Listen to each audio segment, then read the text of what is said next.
Buat menang di F1 itu jelas butuh mobil sama pembalap bagus.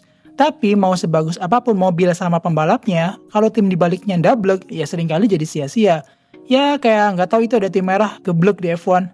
Apalagi sekarang itu yang namanya F1 itu bener-bener isinya data sama informasi semua. Malah kalau boleh dibilang mobil sama pembalap sih ya udah cuma ambil sekian persen aja porsinya. Karena mau ngedevelop mobil itu butuh data. Terus juga pembalap tanpa data hampir bisa dibilang ya buta gitu ya. Terutama pas balapan.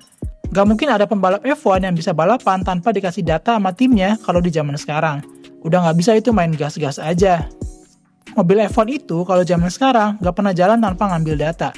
Karena setiap sudut di mobil F1 kalau sekarang mah isinya sensor semua. Di mobil itu lebih dari 300 sensor nyala setiap mobil ikut balapan. Semua sensornya itu ngerekam data mobil mulai dari tekanan ban, suhu rem, G-force, sampai arah angin. Yang nantinya semua data itu langsung kekirim ke timnya secara real time. Nah, orang-orang yang ngolah dan nganalisis data inilah yang punya peran besar tapi jarang dibahas. Padahal pas balapan itu mereka perannya semua krusial. Karena kalau aja nggak cermat atau salah baca datanya, dijamin bubar jalan itu balapan. Biar kata punya mobil kebut juga jadi percuma aja. Nah, siapa yang ngurusin data-data dan informasi ini yang justru sering kelewat dan gak banyak dibahas? Di video ini, gue mau bahas orang-orang yang ada di balik pit wall kalau lagi balapan. Sengaja dibahas karena mereka ini jarang kita tahu ngapain aja sih mereka di balik pit wall itu. Langsung gas aja lah ya. Di balapan, tim member yang penting biasanya duduk di pit wall. Pit wall itu adalah area duduk-duduk yang ada di persis di sisi pit lane dan biasanya ada di balik pagar lurusan di start itu. Buat tim-tim asal Inggris, pit wall ini kadang disebut Pride Perch. Ini sebenarnya bahasa slang di sana yang artinya tempat duduk-duduknya para bos. Jadi, lu kalau masih jadi bawahan, jangan berani-berani duduk di situ, kurang lebih kayak gitulah. Karena memang dulu yang duduk-duduk di pit wall itu biasanya cuma bos tim dengan kumis baplangnya dan beberapa staff yang megang stopwatch sama buku catatan lab. Tapi sekarang yang duduk di sana adalah kelompok teknisi dan ahli strategi yang jumlahnya makin banyak dan tugasnya makin spesifik. Tapi meskipun orang-orangnya berubah, simbol pit wall tetap sama, yaitu sebagai simbol kekuasaan di tim. Karena di sanalah keputusan penting soal balapan itu dibuat. Ada juga yang bertanya-tanya, kenapa sih harus di sisi track banget pit wall-nya ini? Bukannya bisa dikerjain aja dari dalam ruangan? Kalau kata Lauren Makis yang sekarang jadi tim prinsipalnya Red Bull, kehadiran fisik pit wall di track itu tetap penting. Meskipun secara teknis bisa aja dikerjain dari ruangan data atau garasi belakang, tapi kadang ada hal-hal penting yang justru muncul dari hal kecil yang cuma bisa dirasain langsung. Kayak misalnya suara mobil yang beda, perubahan arah angin, atau cuma nuansa dari pit lane. Lauren Makis juga bilang kalau kita ini fans F1 juga, jadi pit wall itu bagian dari tradisi yang pengen kita pertahankan. Tapi nggak cuma itu, kalau kita kerja dari pedok atau dari belakang, gampang banget tenggelam dalam angka dan layar komputer. Kita bisa kehilangan hal-hal kecil yang kelihatannya simple tapi penting banget. Kayak misalnya mobil yang tiba-tiba bunyinya beda pas lewat di depan, atau pit stop yang nggak kelihatan lancar. Nah, semua itu nggak akan ketangkep kalau cuma lihat layar doang. Terus meskipun mereka duduk semuanya sebelahan, itu kalau ngobrol atau ngomong, semuanya tetap pakai intercom. Nggak ada yang ngobrol langsung karena suara di track itu berisik banget kena suara mobil dan suara penonton. Jadi walaupun duduk sebelahan, ya yang nggak bisa ngobrol santai juga. Nah, tiap tim ini bebas ya mau bikin pit wall-nya kayak gimana. Biasanya sih setiap bikin itu 6-8 kursi di pit wall-nya. Tapi ada juga yang bikinnya minimalis kayak Haas di tahun 2023 kemarin, yang cuma bikin buat 3 orang aja alias 3 bangku doang. Sebenarnya sih bukan minimalis ya, lebih karena nggak punya uang aja. Karena di tahun 2025 ini mereka udah balik pakai konfigurasi 6 bangku lagi di pit wall-nya, udah nggak kayak dulu yang cuma pakai 3 bangku. Posisi duduknya juga nggak ada bakunya ya, bener-bener tergantung sama layout dari timnya aja, bebas. Nggak ada ketentuan misalnya tim prinsipal harus duduk paling kiri, atau di paling kanan, atau di tengah, itu nggak ada. Kayak misalnya Toto Wolff yang hampir nggak pernah duduk di pit wall, dia selalu pilih duduk di garasi. Tapi biasanya sih di antara 6 orang itu ada yang pertama tim principal, technical director, sporting director, trackside engineering, race strategy, sama race engineer. Yang pertama, tim principal. Tim principal ini sebenarnya kalau di posisi tim adalah bos dari semua yang ada di pit wall itu. Dan biasanya punya wewenang paling gede. Bahkan beberapa tim ya prinsipalnya itu adalah CEO dari timnya, kayak misalnya Toto Wolff. Biasanya tim principal di pit wall itu dia dapat semua layar. Dia bisa mantau layar timing, data ban, suhu dan tekanan, dan bisa dengar semua channel penting kayak strategi dan radio pembalap. Tapi karena jabatan prinsipal lebih ke yang urusan strategis dan urusan manajemen tim, biasanya pas di balapan justru malah udah nggak terlalu megang, karena itu udah urusan teknis banget. Jadi biasanya mereka cuma mantau atau misalnya perlu bikin keputusan yang mungkin kontroversial atau penting banget baru biasanya turun tangan. Kayak misalnya nyuruh driver buat swap position, baru udah si train principal ini yang ngomong. Tapi kalau soal kapan pit, terus kapan ganti bannya apa, biasanya udah nggak terlalu mikirin lagi dan udah dibebankan aja ke staff-staffnya itu. Jadi benar-benar udah kayak bos besar gitu, ya mantau aja kerjaannya. Kalau tim menang ya dia kasih pesan radio buat ngapresiasi. Atau misalnya dapat penalti nih dari FIA, ya biasanya dia mencak-mencak gitu kan, marah-marah. Ya gitu-gitu doang sih. Kerjaan aslinya technical director biasanya lebih ke ngedesain mobil. Tapi karena dia paling tahu soal seluk-beluk mobilnya, jadi ya posisinya penting juga di pit wall. Tapi memang kadang kehadirannya nggak selalu dibutuhkan di setiap balapan. Karena biasanya ada beberapa tim yang nggak kasih kursi buat duduk technical directornya di pit wall. Kalaupun ada, biasanya fokus utamanya adalah mantengin telemetri yang isinya data-data dari mobil. Baru kalau ada masalah teknis, kayak misalnya tiba-tiba suatu mode mobil nggak jalan atau kendala yang berhubungan sama mobil, baru dia turun tangan ngebantuin mecahin masalahnya. Wajar kan? Kan dia yang bikin mobilnya itu. Berikutnya ada sporting director. Orang yang ada di posisi ini adalah orang yang harus tahu banget soal sporting regulation sama technical regulation dari FIA. Bener-bener taunya itu kalau bisa hafal di luar kepala bahkan. Karena kalau ada apa-apa soal pelanggaran, dialah ujung tombak di tim buat ngecek apakah timnya itu bisa appeal atau banding atau harus ambil tindakan apa. Jadi tugasnya itu mantau kalau ada pelanggaran kayak track limit, dorong pembalap keluar track, penalti, kesalahan prosedur pit stop, apapun itulah. Nah, dia yang ngecekin, bener ngelanggar nggak tuh? Dan biasanya yang dipantau itu nggak hanya timnya sendiri, tapi juga termasuk tim-tim lain. Tim rival biasanya sih ya. Jadi semua tim kayak saling mantauin satu sama lain. Mana nih, ada nggak yang bikin kesalahan yang bisa dipinalti? Kayak gitulah. Makanya pembalap kayak Verstappen misal, suka laporan kan di radio kalau dia ngerasa pembalap lain ada yang ngelanggar. Entah itu karena track limit atau posisi start yang nggak beres. Si sporting director ini punya akses radio langsung ke FIA dan steward. Jadi kalau ngelihat tim lain ngelanggar, dia bisa langsung protes ke FIA. Cocoklah buat lu yang cepu. Dengan tugas yang super repot itu, si sporting director ini harus banget punya semua akses onboard kamera ke semua mobil. Dan gak hanya itu, tapi juga akses ke semua kamera-kamera yang dipakai sama broadcast F1. Termasuk ke CCTV yang ada di track. Jadi benar-benar punya mata ke semua area di track dan semua objek yang ada di track hampir. Terus yang biasanya ada di pit wall juga ada namanya trackside engineering. Tugasnya dia ini jadi penghubung antara pit wall member dengan kru yang ada di garasi. Di hari balapan, dia akan kerja bareng race strategy buat tentuin kapan dan siapa yang akan masuk pit. Dan kalau udah ada keputusannya, dia akan koordinasi sama tim pit crew yang ada di garasi. Jadi harus konsen penuh terus setiap saat. Jangan sampai salah denger-dengerin atau ngelamun.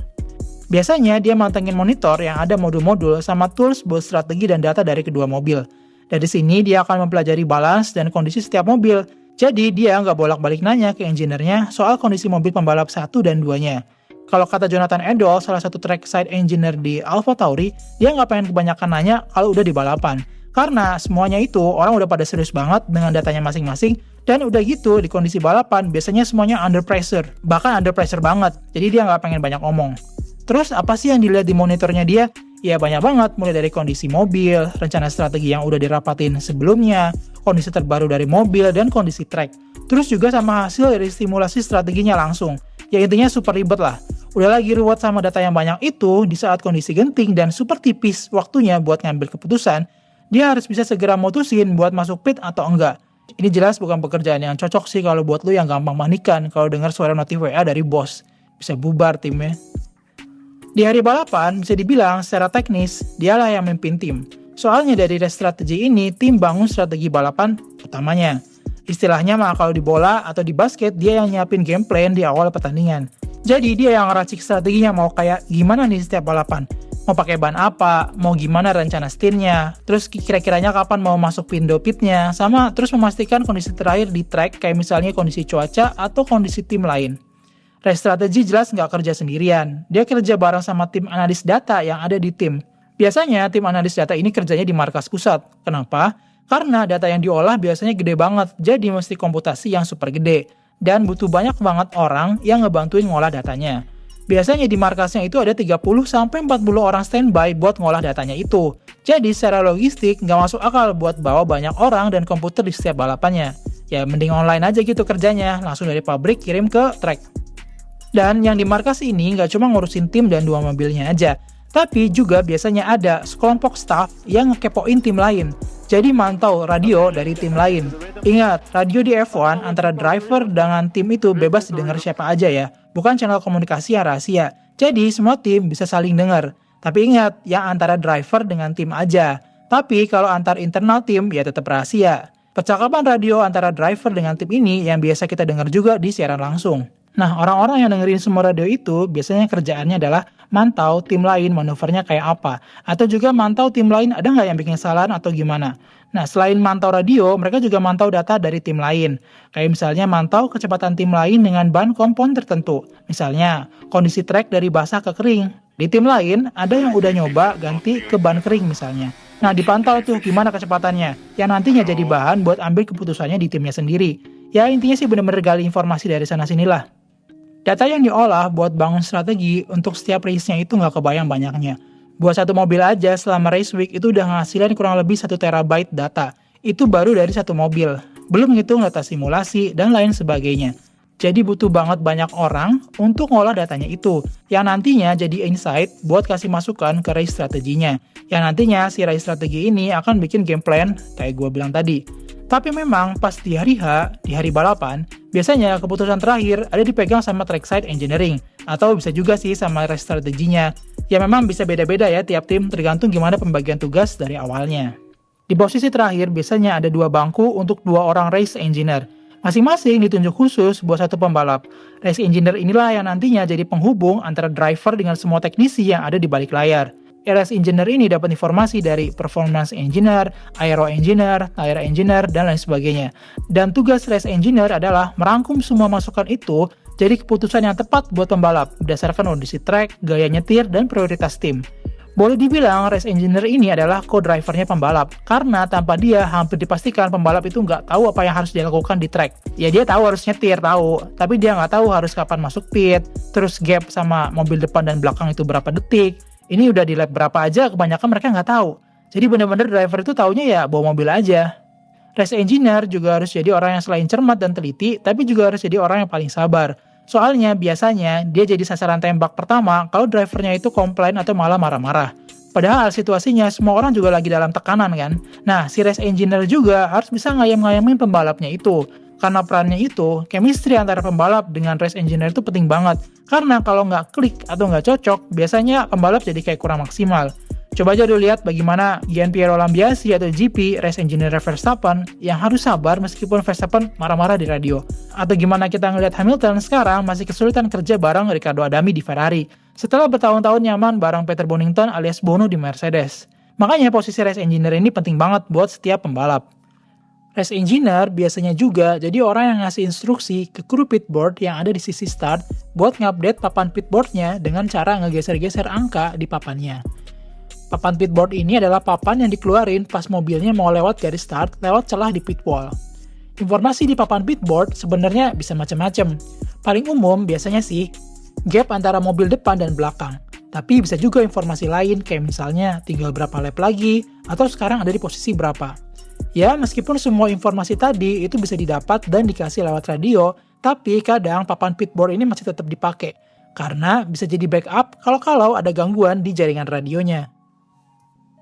Selain semua itu, biasanya juga di pit wall kadang disisakan 1 atau 2 space bangku. Biasanya kursi ini disiapin kalau ada engineer dari engine supplier. Kayak misalnya waktu di Red Bull atau AlphaTauri, dulu kadang ada kursi kosong yang disiapin buat engineer dari Honda. Atau bisa juga dari tamu. Intinya sih buat siapa aja yang dirasa butuh. Dan karena nggak selalu dipakai, jadi memang seringnya posisi ini jadi kosong aja. Tapi siapapun yang duduk di bangku ini biasanya tetap punya akses yang sama dengan orang-orang yang di pit wall. Cuma memang kalau lagi dalam posisi nggak dipakai, biasanya layar yang nyala dipasang dengan informasi umum aja, supaya nggak gampang diintip atau disorot sama kameramen. Soal yang layar ini, jadi kan di setiap bangku itu ada 2 layar besar, di atas sama di mejanya. Nah, yang di layar besar, yang di atas, biasanya cuma nampilin Windows yang informasinya umum aja. Data-data yang sifatnya lebih rahasia atau internal biasanya dilihatnya dari monitor yang di bawah meja, supaya meminimalisir terjadinya bocor data karena nggak sengaja disorot kamera atau diintip sama tim lain. Ya intinya F1 sih udah kayak perang data dan informasi ya. Mobil dan pembalap di track itu mah cuma manifestasi dari semua olahan data dan informasi yang mereka punya. Sedangkan nyawa dan otaknya semua ada di informasi itu. Siapa yang bisa manfaatin dan ngolah data dengan maksimal, ya hasilnya bisa kelihatan di track. Dari sini juga kita paham kalau di F1 itu nggak ada yang namanya one man show. Semuanya punya peran penting ke tim. Bahkan, mas-mas yang bukain baut ban pas pit stop itu bisa jadi penentu gelar juara dunia. Yap, itu aja sih yang bisa gue share. Kalau ada masukan, saran, atau komentar, seperti biasa langsung aja komen di bawah. Makasih banyak udah dukung kita dengan jadi member di Box Box Now. Semoga bisa tetap dukung kita dan sampai jumpa di video berikutnya. Dadah!